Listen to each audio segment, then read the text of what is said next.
Bonjour à tous, aujourd'hui dans les ateliers du jardin, nous allons parler de la couverture du sol. Couverture du sol Kesako.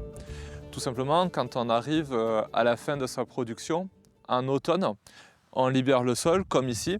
Et la question est de savoir ce qu'on fait de ce fameux sol qui va passer tout l'hiver. L'une des premières solutions, qui est souvent le cas d'ailleurs, est de laisser le sol nu. Ou alors simplement de faire un apport de compost ou de fumier et de le travailler sommairement pour permettre justement à la matière organique de s'infiltrer dans le sol. Alors une autre solution consiste à laisser la parcelle entre guillemets légèrement sale. Légèrement sale, c'est-à-dire qu'il reste un peu des mauvaises herbes comme ici. Le bon côté, c'est que si des fois il y a de grosses pluies, on va avoir moins de sol qui va être entraîné par la boue. Néanmoins, faites attention si vous faites ça au type d'adventice que vous laissez. On évite de faire ça typiquement avec des vivaces. Ensuite, on va pouvoir tout simplement mettre en place des outils de couverture du sol. Alors ces outils de couverture du sol vont tout simplement être un moyen de protéger le sol pendant l'hiver, mais avec des éléments qu'on va apporter. Ici, on a la paille.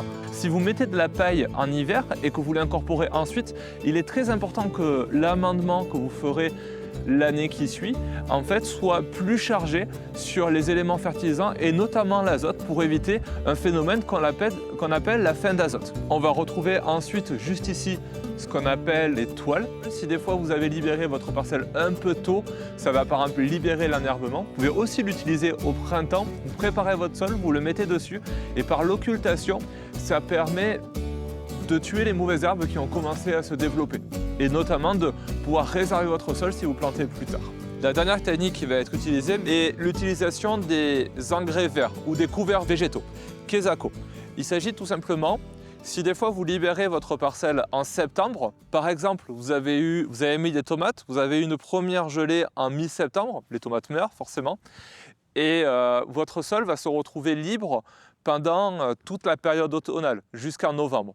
Et là, l'idée, par exemple, peut être d'implanter une culture, vous allez en avoir plusieurs types. Vous allez avoir les légumineuses qui vont être des pois, des vesses, des févroles, etc., qui ont la capacité de fixer l'azote qui est présent dans l'air. Donc lui, il a vraiment le côté fertilisant, finalement le contraire de la paille. Vous allez ensuite pouvoir mettre des graminées. Celles-là ont un système racinaire en fait qui est assez développé et qui vont couper par rapport aux cultures qu'on met généralement dans son jardin, car on met rarement du blé dans son potager. Et en fait finalement c'est pour faire changer les familles de plantes. Enfin, dans le cas où vous n'avez pas mis de choux dans la culture, ni de choux ni de radis, vous allez pouvoir mettre une crucifère, alors ça va être une moutarde par exemple, et en fait la crucifère a un système racinaire qui est pivotant, c'est une grosse masse qui vient s'enfoncer dans le sol.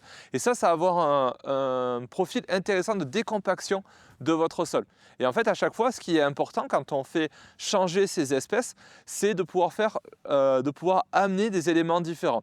Finalement, ce qu'on fait, c'est qu'on fait que reproduire ce qui est déjà présent dans la nature. Regardons ce champ qui est juste à côté et on voit que finalement quand on arrive à l'hiver, il est toujours vert alors qu'on est en novembre.